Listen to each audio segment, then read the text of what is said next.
Terima kasih pemirsa, Masya Allah Tabarakallah, kita kembali lagi dalam Damai Indonesiaku dan masih disiarkan langsung dari Masjid Jib Baitul Ham, kawasan industri Pulau Gadung. Dan Masya Allah, terima kasih kepada para jamaah ini dari Majelis Taklim mana saja ini, bapak-bapak, ibu-ibu. Kawasan industri pokoknya ya, Pulau Gadung. Nah ini luar biasa membahas tema yang sangat menarik, pasanganku, ujian dan jalan surgaku. Saya yakin banyak sekali pertanyaan-pertanyaan yang sudah disiapkan oleh para jamaah. Namun kita akan batasi hanya 2 penanya di segmen ini. 1 jamaah dari akhwat dan 1 jamaah dari ikhwan. Saya persilakan terlebih dahulu, jamaah dari perempuan atau putri boleh berdiri. Tadi siapa yang sudah Oke, diperkenalkan siapa namanya dan disampaikan pertanyaan, insya Allah Ustadz Ganteng Riza Muhammad yang akan menjawab. Silakan, silakan Ibu.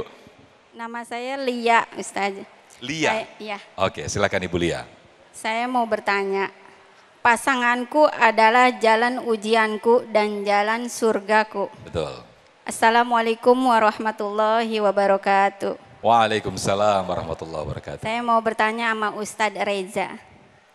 Bagaimana caranya agar pasangan lebih mengutamakan akhirat ketimbang dunia agar hajat dan keinginan cepat terkabul? Karena sudah banyak nasihat tidak didengarkan. Dengarkan. Sama suaminya. pasangan. Oh, Masya Allah. Pasangan, Ya, Masya begitu Allah. Ada aja, nggak Ibu Ustaz. suaminya di sini? Nggak ada, nggak diajak juga Bu ya? Masya Allah, baik. Terima kasih, begitu aja Ibu Lia pertanyaannya. Sekian, terima kasih. Wassalamualaikum warahmatullahi wabarakatuh. Waalaikumsalam warahmatullahi wabarakatuh. Silakan tetap. Jangan sampai ada istilah nasi sudah menjadi apalagi ada istilah ganti suami. Halo. Kan Nabi sudah mengingatkan Anda. Tunkahul mar'ah li arba. Menikahi seseorang karena 4 alasan. 5 liha, kecantikannya. Kehartanya, lijamaliha. 5 liha, hartanya. Lijamaliha, kecantikannya. Linasabiha, nasabnya, keturunannya. Lidiniha, agamanya. Maka dari semua 4 ini, fadfar bitadiddin, taribat yadakah. Nikahilah seseorang karena agamanya, maka engkau akan beruntung. Jangan cuma lihat orang dari lesung pipinya.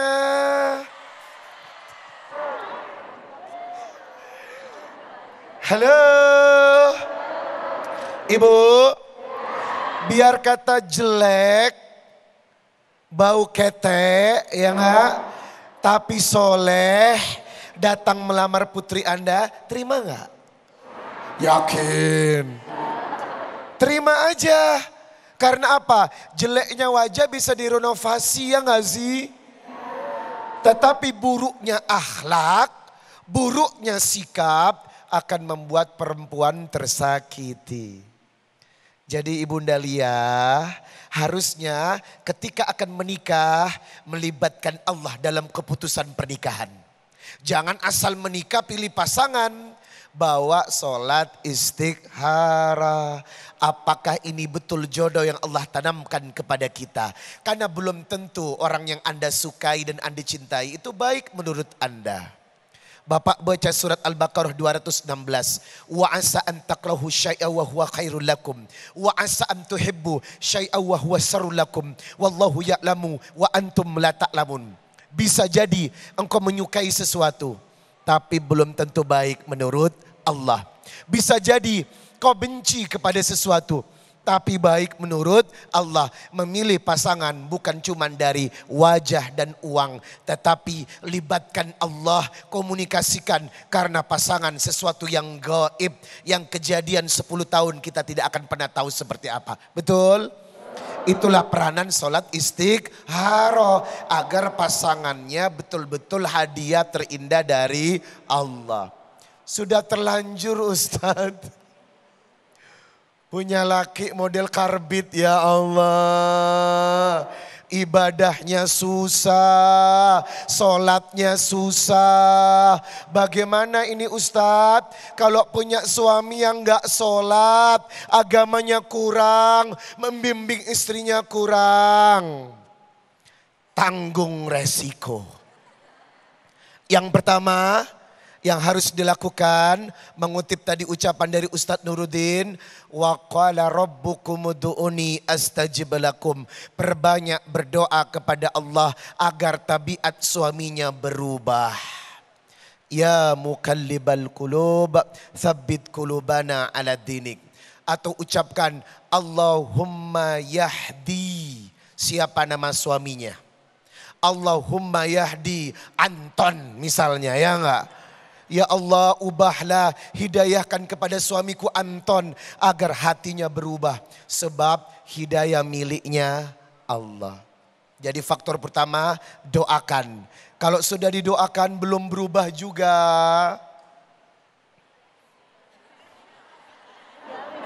kalau sudah didoakan belum berubah juga, ambil sikap. Boleh, wanita boleh mengambil sikap untuk tidak serumah lagi dengan suaminya dengan alasan tidak taat kepada Allah. Buat apa berumah tangga dengan suami yang tidak taat? Kepada Allah saja berkhianat, apalagi kepada istrinya. Apakah boleh wanita mengajukan cerai gara-gara suaminya tidak taat? Boleh. Doa sudah, nasihat sudah, tetapi tidak bisa menjadi imam yang baik. Boleh faktor ketiga yang diambil, mengajukan cerai. Karena apa? Tidak bisa menjadi imam yang baik.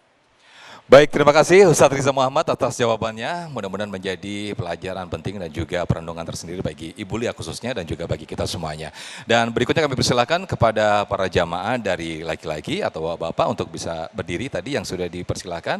Baik, boleh perkenalkan namanya dan disampaikan pertanyaan. Silakan, dengan Bapak siapa? Nama saya Heri. Bapak Heri? Betul. Baik, silakan Pak Heri, diajukan pertanyaannya. Bismillahirrahmanirrahim. Assalamualaikum warahmatullahi wabarakatuh. Waalaikumsalam warahmatullahi wabarakatuh.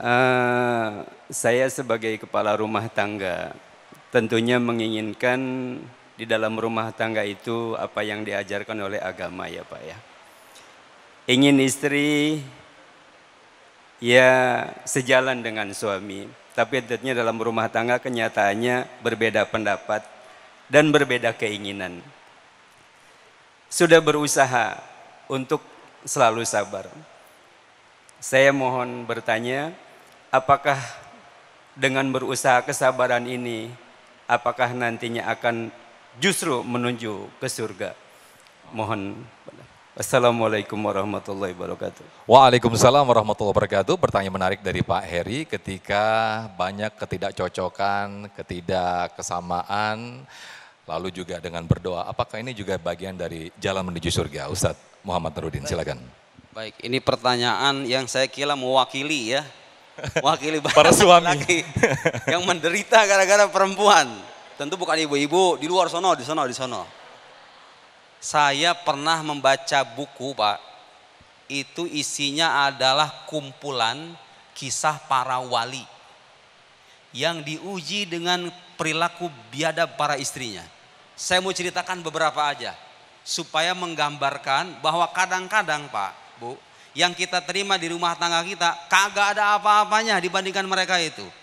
Dan ini memberikan pesan apa? Kalau ibu atau bapak diuji oleh pasangan semacam itu, yakinlah bahwa itu adalah jalan dan pintu kewalian. Bapak bisa jadi wali bukan jalur ibadah, Pak. Jalur penderitaan, jalur penderitaan. Ya, saya tidak mengarang-arang. Ada seorang ulama besar di Mesir namanya Syekh Ali Al-Khawas. Gurunya Imam Sya'rani.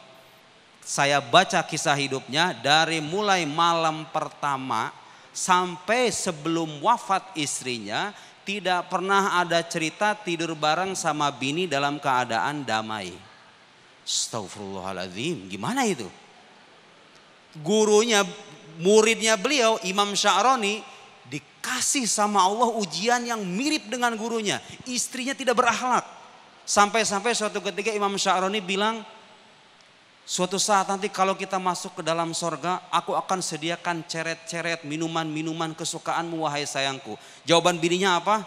Demi Allah aku tidak pernah berharap masuk sorga dengan kamu. Istri ulama bu, gak berharap katanya masuk surga sama suaminya. Segitu bencinya, dibenci sama istrinya. Ada yang lebih parah pak. Ulama lain namanya kalau nggak salah Ibnu Ajibah, Imam Ibnu Ajibah atau ulama lain, saya lupa. Itu datang beliau memberikan sarapan buat istrinya. Dalam bentuk keju begitu, saya baca itu. Ini bukan dongeng pak ya. Ini kisah yang tercatat dalam kitab-kitab. Datang memberikan sarapan, sarapannya itu diinjak-injak begini nih. Setelah diinjak, dilempar ke mukanya, mukanya dijedotin ke tembok sampai berdarah. Astagfirullahaladzim. Ngelawan enggak? Enggak. Saya menceritakan ini bukan menormalisasi, bukan berarti ini benar, bukan untuk dicontoh bu. Tapi sebagai pelajaran bahwa orang-orang yang mendapatkan kemuliaan tinggi di sisi Allah Subhanahu wa taala, kadang-kadang ujiannya kayak begitu bu. Itu wali ya. Sekarang kita lihat kehidupan para nabi. Nabi Nuh alaihissalam, tahu kan istrinya? Nabi Lut alaihissalam, istrinya tahu kan? Lihat bahwa sejak dulu sunnah kehidupan yang Allah berlakukan itu apa? Orang yang imannya tinggi, ujian hidupnya berat. Kadang-kadang ada ujiannya bukan pasangan pak. Pasangannya mah solehah alhamdulillah. Tapi anaknya bandel minta ampun. Ada kan? Ah ibu yang ngerasa nggak? Tuh ketawa-ketawa tuh. Ada kan? Jangan khawatir pak. Ini orang beriman dalam keadaan apapun tidak akan pernah merasa pesimis dalam hidupnya. Dia melihat segala bentuk kepahitan hidup itu sebagai cara Allah mengangkat derajat. Bukan menistakan kita. Ada lagi kisah para ulama, saya lupa namanya, dia pokoknya diusir sama bininya, tidur di dekat tempat mengambil air wudhu, dekat midoah, dibangunin sama temannya, kamu yang namanya fulan itu, iya aku diusir sama istriku, gak ngelawan, diusir sama bini gak ngelawan. Wali besar. Artinya apa? Ibu kalau diuji sama suami yang kebetulan akhlaknya tidak mencerminkan kemanusiaan, kalau bapak diuji dengan istri yang semacam itu, agama mengajak kita untuk bersabar dan menerima ketetapan itu. Siapa tahu kita masuk surga bukan karena sholat sunnah, bukan karena bacaan Al-Quran, tapi karena kesabaran kita dalam rumah tangga kita. Sekian. Baik, terima kasih Ustadz Muhammad Nuruddin, dan kita masih ada satu segmen lagi untuk pertanyaan yang kami buka kepada para jamaah. Namun perlu kami sampaikan bahwa nanti di segmen 5 ada segmen yang kita namakan dengan ulama menjawab. Di situ kami akan menjawab pertanyaan-pertanyaan yang sudah masuk lewat Instagram, yaitu @damai_indonesiaku_tv1. Jadi sekali lagi Instagram kami @damai_indonesiaku_tv1. Jadi bagi pemirsa yang ingin mengajukan pertanyaan dan nanti dijawab di segmen 5, Anda bisa tulis di kolom komentar kami. Tetaplah bersama kami dalam Damai Indonesiaku.